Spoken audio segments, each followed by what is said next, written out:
بسم اللہ الرحمن الرحیم. بفور آئی اسٹارٹ دا شو جی میں اکانومی پہ بات کرنا چاہ رہا ہوں, لیکن I will be very honest over here and میں ایک چیز ذرا اپنے ویورز کو بتانا چاہتا ہوں اور اپنے پینل کو بھی بتانا چاہتا ہوں, لیکن اس کا مطلب یہ نہیں ہے کہ پینل میرے سے ایڈوانٹیج لے جائے, لیکن دا پوائنٹ از کہ I don't know much about economy جی. تو ایک میں یہاں پہ کوئی فلسفے نہیں جھاڑوں گا, لیکن عام لوگوں کے, عام آدمیوں کے, عام عوام کے جو سوالات ہیں وہ ضرور میں کر سکتا ہوں. سو وہ میں ضرور سامنے رکھوں گا. کچھ ٹف ڈیسیژنز ہیں جو کہ لینے پڑیں گے حکومت کو, اور کسی بھی پولیٹیکل حکومت کے لیے یہ ٹف ڈیسیژنز, یہ ٹف اقدامات اٹھانے بہت مشکل کام ہے, کیونکہ عوام کے اندر پھر ان کے ساتھ جو ہوتا ہے وہ سب کو پتا ہے. لیکن کیا کریں, ان کو لینا پڑے گا یہ ڈیسیژن, اور کچھ ہی گھنٹوں میں آئی وڈ سے یہ ہو سکتا ہے, دیر از اے پاسبلٹی کہ یہاں پہ پرائسز جو ہے ڈیزل کی ہو یا پیٹرول کی ہو وہ بڑھانی پڑے. سو اس کا ڈیفینیٹلی امپیکٹ ہوگا اور عوام پہ امپیکٹ پڑے گا اس کا, لیکن اس کے علاوہ کوئی چارہ بھی نظر نہیں آتا. سو جو 18 کو آئی ایم ایف کے ساتھ ایک نشست ہونی ہے, میں ذرا ثقیل اردو بولنے کی کوشش کر رہا ہوں, اور اگر میں غلط بول رہا ہوں اردو تو پلیز مجھے ایکسکیوز کر دیجیے گا, وہ بھی ہونی ہے. اور یہ ڈیسیژن جن کی میں بات کر رہا ہوں کہ پیٹرول ہو, ڈیزل ہو, گریجولی ان کی پرائسز جو ہے وہ انکریز کرنی پڑے گی. اب اس کا جیسے میں نے پہلے کہا, اس کا امپیکٹ جو ہے وہ پڑے گا عوام پہ, لوگوں پہ پڑے گا, اور پولیٹیکل حکومت ہے, اور پولیٹیکل حکومت جو ہے اس کو تھوڑی سی ہیٹ جو ہے, تھوڑی سی تو نہیں خیر کافی ساری ہیٹ جو ہے فیس کرنی پڑے گی. میرے ساتھ موجود ہیں آج چندانہ گلزار صاحبہ پی ٹی آئی سے, علی پرویز ملک صاحب مسلم لیگ نون سے. آپ دونوں کا بہت بہت شکریہ, آپ تشریف لائے. میرے خیال میں چندانہ آپ سے شروع کر لیں, because you got a tough job and you are taking care of the media these days, and I can very well understand, کیونکہ ہمیں جب شو کرنے پڑتے ہیں تو ہم بھی بالکل ہماری بس ہو جاتی ہے, اور آپ لوگ جو ہوتے ہیں ایز پارٹیسپینٹس جب آپ شوز میں جاتی ہیں تو آپ کی بھی ڈیفینیٹلی بس ہو جاتی ہوگی, کیونکہ اٹس ناٹ دیٹ ایزی جیسے لوگ سمجھتے ہیں کہ آئے بیٹھے اور چلے گئے, ایسا ہوتا نہیں ہے. But anyways I have all the sympathies for you. Chandana, ابھی حکومت کو اگر ڈیسیژن لینا پڑے, ان کو پیٹرول کی, ڈیزل کی پرائسز جو ہے گریجولی انکریز کرنی پڑے, اور وہاں تک انکریز کرنی پڑے جہاں تک آئی ایم ایف کہہ رہا ہے, لیکن فی الحال جتنی بھی انکریز کرنی پڑی حکومت کو ہیٹ فیس کرنی پڑے گی. بٹ دین اگین ایک بلیم گیم شروع ہو جاتی ہے کہ آپ لوگوں نے, یعنی کہ پی ٹی آئی کی حکومت نے کچھ ایسے اقدامات کیے تھے جس کی وجہ سے ان کو یہ ڈیسیژن لینے پڑ رہے ہیں موجودہ حکومت کو. لیکن جہاں تک مجھے پتا ہے 31 تک عمران خان صاحب نے کہا تھا کہ پرائسز نہیں چینج ہوں گی, اور اس کے بعد جو ان کے پاس تقریباً کچھ 4-5 روز رہ گئے تھے اس میں بھی انہوں نے ان کو کہا گیا تھا کہ پیٹرول کی پرائسز جو وہ ہے, آخری لیگ کی بات کرو عمران خان صاحب کی, ان 4-5 روز کے اندر ان کو کہا گیا تھا کہ آپ پرائسز جو ہے انکریز کر دیں, لیکن انہوں نے کہا کہ میں نہیں کروں گا. سو وہ اس کی کنٹینیوٹی ہے یہ, اور بقول اس وقت کی سٹنگ حکومت کی, اور اتنی بڑی جو یہاں پہ جو دی جا رہی ہے رعایت ماسز کو, وہ حکومت کا ایکسچیکر جو ہے وہ برداشت نہیں کر سکتا. اتنی بڑی سبسڈی جو ہے حکومت برداشت نہیں کر سکتی, اس کی کٹی پہ بہت بوجھ پڑ رہا ہے. آپ اس سے ایگری کرتی ہیں یا نہیں چندانہ؟ شکریہ رانا صاحب. اگر آپ مجھے اجازت دیں گے, کیونکہ آپ نے کافی انٹرسٹنگ سوالات پوچھے, میں اس کا کمپریہنسو اوور ویو دے دوں. ٹائم زیادہ نہیں لوں گی, اگر آپ اجازت دیں میں شروعات کروں گی. تھینک یو جی, تھینک یو سو مچ. اگر آپ کو یاد ہے, دس از اراؤنڈ اکتوبر 2018 کی بات ہے. بلاول بھٹو زرداری صاحب نیشنل اسمبلی میں انہوں نے ایک تقریر کی, پھر میرا پہلا اس دن ٹی وی شو تھا عادل شاہ زیب یہ ہم نیوز پہ, تو اس نے مجھ سے یہ سوال پوچھا کہ بلاول صاحب کہہ رہے ہیں کہ جی P T I I M F گئی ہے اور آپ لوگ چھپ چھپ کے نیگوسیشنز کر رہے ہیں. تو میں کہا یہ ہو کیسے سکتا ہے, وہ ایک انٹرنیشنل ادارہ ہے, ان کے ڈونرز ہیں, وہ جواب دیں ہیں, وہ چھپ کے کیسے نیگوسیشن کریں گے. ہاں پری نیگوسیشن کوائٹ ہو سکتی ہے, بٹ ایک دفعہ بات شروع جو ہے وہ تو آ جاتی ہے, اور ایگزیکٹلی وہی ہوا, اخباروں میں آ گیا. یہ جو ابھی ہو رہا ہے پی ڈی ایم کے ساتھ، خاص کر نون لیگ کے ساتھ، میں اس کو زیادہ تر پیپلز پارٹی کو ٹھہراتی ہوں، کیونکہ وہ انٹیلیجنٹ بہت ہیں زرداری صاحب. وہ گن تو کر گئے ہیں، آئینی ساری سیٹیں لے گئے ہیں، اور جہاں مشکل ڈیسیجنز کرنے وہ سارا وہاں پہ نون لیگ بیٹھا ہوا ہے. جی آئی ایف کا تو ایکسپیرینس ہے نہیں. So I genuinely do feel sorry for them. لیکن اب آپ اس طرف دیکھیں نا کہ اگر جو پیٹرول بام آنا ہے یا غلے کی آپ نے بھی بات نہیں کی، غلہ بھی ٹھیک ٹھاک پاکستان میں اول تو ہوا نہیں، اور مہنگا بھی آئے گا کیونکہ یوکرین اور رشیا دنیا کی بریڈ باسکٹ تھے، تو اس کا بھی اول تو ملے گا نہیں، جب ملے گا تو مہنگا ملے گا، اس کی امپیکٹ بھی کوئی بات نہیں کر رہا. تیسرا، ابھی انڈونیشیا نے پام آئل پہ 70% ڈیوٹی بھی لگا دی اور ایکسپورٹ بینز لگا رہے ہیں کووڈ کی وجہ سے. شارٹیجز وہاں پہ ہو رہی ہے، دنیا میں سپلائی سسٹم درم برم ہے. تو ہوگا یہ کہ یہاں پہ خردنی تیل بھی مہنگا ہونے لگا ہے. اب آپ اگر سوچیں، اگر یہ لوگ جن کی میں لیڈران کی بات کر رہی ہوں، تمام پارٹیز کو میں نہیں کہہ رہی کیونکہ ان کے بہت اچھے ڈیسنٹ لوگ بھی ہیں، بٹ یہ جو لیڈرز تھے ایٹ لیسٹ ان کو اچھی طرح پتا تھا کہ سازش، مداخلت، ڈرامہ کر کے ہم پی ٹی آئی کو گنا رہے ہیں، ووٹ کو عزتوں کا نعرہ غائب ہو گیا، democracy is the best revenge غائب ہو گئی. ان لوگوں نے اپنے آپ پہ یہ مصیبت لائی ہے، کیونکہ پی ٹی آئی نے جو بھی سبسڈی دی وہ اس لیے نہیں دی تھی کہ بجٹ یہ لوگ جون میں بنائے. ہم نے بجٹ خود بنانا تھا جون میں، ہم نے 2023 تک ووٹ بھی لے کے جانا تھا. اور یہ میں آپ کو بتاؤں رانا صاحب، میں نے ہر ٹی وی شو میں یہ بولا ہے کہ اگر یہ لوگ ہماری حکومت کو اپنا ٹائم پورا کرنے دیتے تو آئی کین اشور یو کہ 2023 میں یہ روس کی جنگ کی وجہ سے مہنگائی اتنی ہٹ ہونی تھی، پی ٹی آئی کو 2 ووٹ نہیں ملنا تھا، 2 سیٹیں نہیں ملنی تھی. لیکن جہاں بدنیتی انوالو ہوتی ہے وہاں خان کو اللہ نے بچایا، وہاں پہ وہ بختوں والا آدمی ہے، اس کو بختوں نے اٹھایا اور گن سارے ان کے آگے پلے. اگر آپ ٹیکنیکل بات کریں، جو سب سے بڑا اس وقت مسئلہ ہے سگنلنگ کا، ان کے پاس ایک نہایت ہی قابل خاتون ہے عائشہ غوث پاشا صاحبہ، وہ ان کو بنا دیا منسٹر آف اسٹیٹ، بٹ وہ نیو میڈیا میں کہیں نہیں نظر آ رہی ہے. وہ ایک پرو پاکستان عورت ہے، ڈیسنٹ عورت ہے، وہ سمجھتی ہے اکنامکس کو. آگے کس کو رکھ دیا؟ ایک بندہ کہتا ہے جی آئی ایم ایف جانا ہے، دوسرا کہتا ہے نہیں جانا. ایک کہتا ہے پیٹرولیم سستا رکھو کیونکہ الیکشن آنے، دوسرا کہتا ہے مہنگا کرو کیونکہ آئی ایم ایف نہیں مان رہی ہے. میں صرف یہ کہتی ہوں کہ ضرورت کیا تھی یہ مکس سگنلز دینے کی. اب آپس میں تو ایک ہی پارٹی کے ہیں نا، دونوں بات کر لیتے کہ جی ہم نے ایسے نہیں کرنا. مجھے جو لگ رہا ہے کہ بدقسمتی اس کا پتہ خمیازہ کون بھگتے گی؟ چاہے ہماری حکومت ہی چین کی حکومت ہے، چاہے پیٹرول بم ہو، چاہے غلے کا ہو، چاہے خوردنی تیل کا ہو، پٹے گی یہ عوام. تو پھر کیا فرق پڑا؟ ڈالر آسمان کو چھو گیا، اسٹاک مارکیٹ کریش کریے. اب اسٹاک مارکیٹ تو پی ٹی آئی کے ہاتھ میں نہیں ہے نہ ڈالر ہمارے ہاتھ میں ہے. اور یہ بھی نہیں میں کہہ رہی کہ پی ایم ایل این یا پی ڈی ایم اس کو زبردستی کر رہی ہے، بٹ انہوں نے عمل ایسا غلط کیا کہ اس کا نتیجہ نکلا. And I genuinely feel sorry for some of the people جو پاکستان کے لیے واقعی ان کا دل دکھتا ہے، لیکن وہ پھنس گئے لیڈران کی غلطی سے. اب کیا کر سکتے ہیں؟ اب بھگتیں گے، یہی ہوگا. اور میں یہ بتا دوں، ابھی الیکشن یہ ابھی کرائیں 3 مہینے بعد یا سال بعد کرائیں، عوام یہ نہیں بھولنے والی، کیونکہ یہ سارا جو پی ڈی ایم جلسے کرتی تھی وہ یہی ہوتا تھا کہ مہنگائی مہنگائی مہنگائی. تو مہنگائی کہاں پہنچ گئی ہے؟ اچھا، سسٹمز کو رن کرنے دیں. ہمارے لوگ کرپٹ تھے، نیب آپ کے ہاتھ میں، کیسز کرا لیں ان پہ. ہمارے لوگ جھوٹے تھے، ایف آئی آر کے ہاتھ میں، کیسز کرا لیتے. بٹ یہ آپ لوگ کیا کر رہے ہیں اس ملک میں؟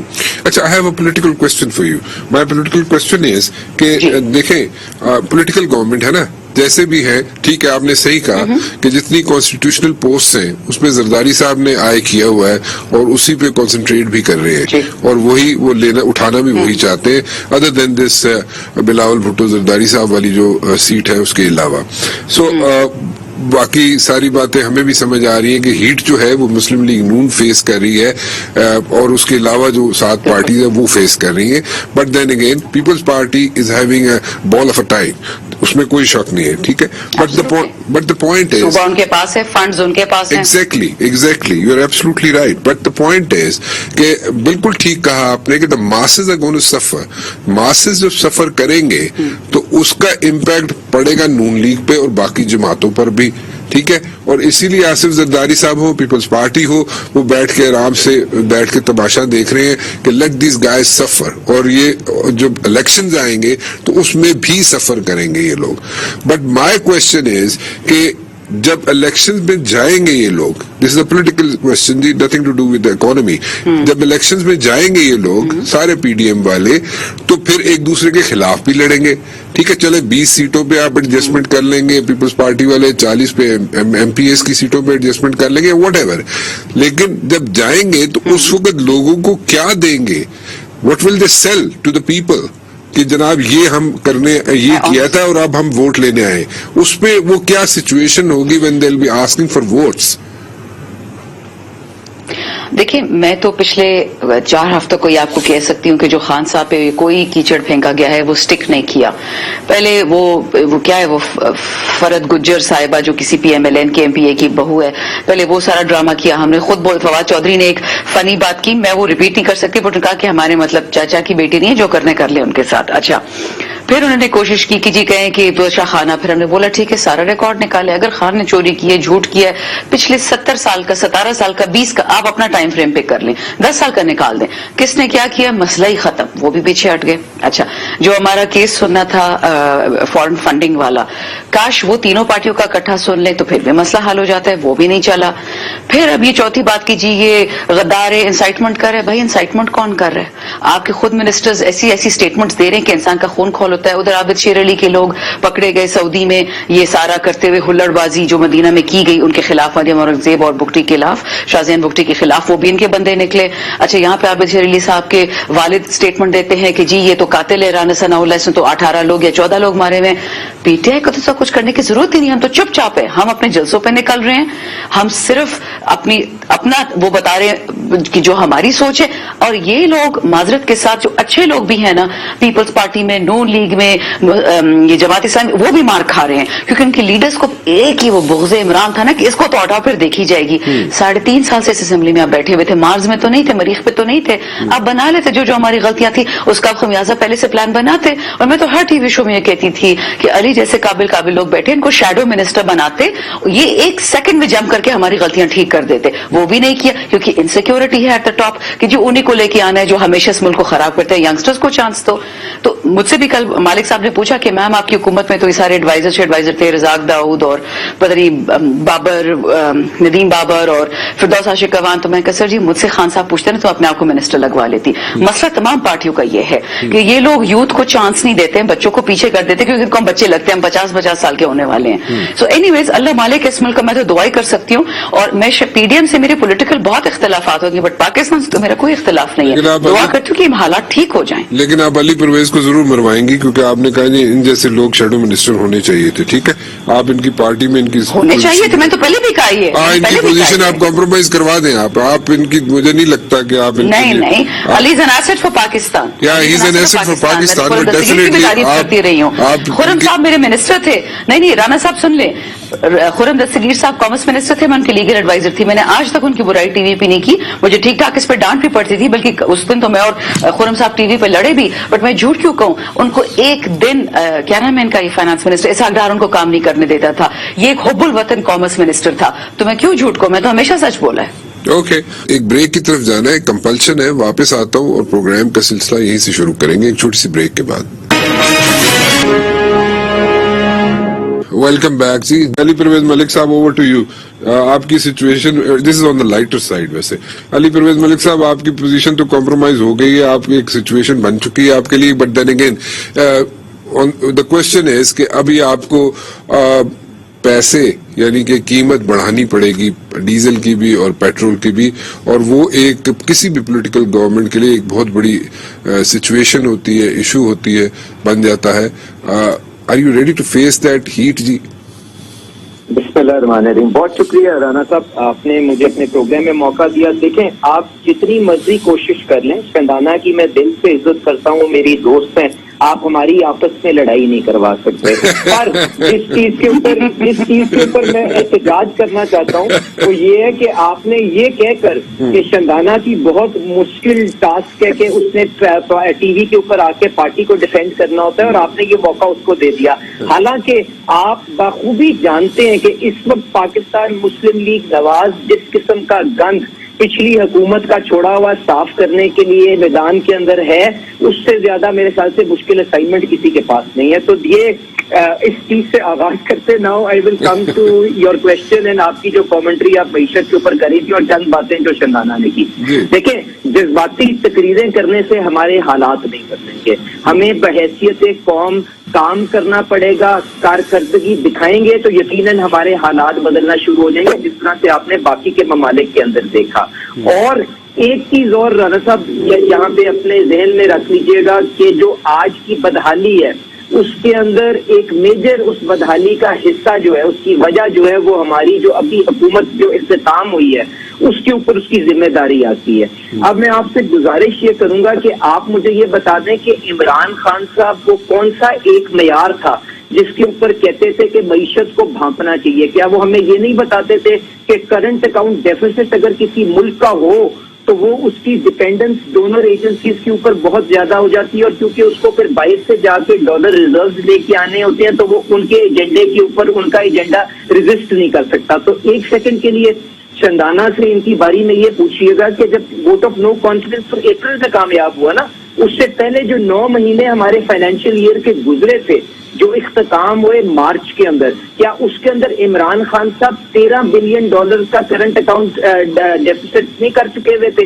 اس کے ساتھ ساتھ جو ہمارے اسٹیٹ بینک کے آفیشیل ریزروز تھے وہ $10.5 سے $11 بلین کے درمیان تھے، اور اس میں سے بھی بلکہ $10 بلین ایسا تھا جو ہم نے دوست ممالک سے ریزرو اپنی بیلنس آف پیمنٹ سپورٹ کے لیے اپنے اکاؤنٹ میں تو رکھا ہوا تھا پر ہم ان کو استعمال نہیں کر سکتے تھے۔ تو مجھے بتائیں اگر ہم نے پاکستان کو اگلا سری لنکا بننے سے بچانا تھا تو ہمارے پاس آئی ایم ایف کے ساتھ نیگوسیشن کرنے سے یا واپس آئی ایم ایف پروگرام میں جانے سے ہمارے پاس کیا ایسی ہمارے پاس اوزار تھے، کیا ایسی ہمارے پاس چیزیں تھی کہ ہم آئی ایم ایف سے بچ کے کسی اور راستے کے اوپر جا سکتے تھے؟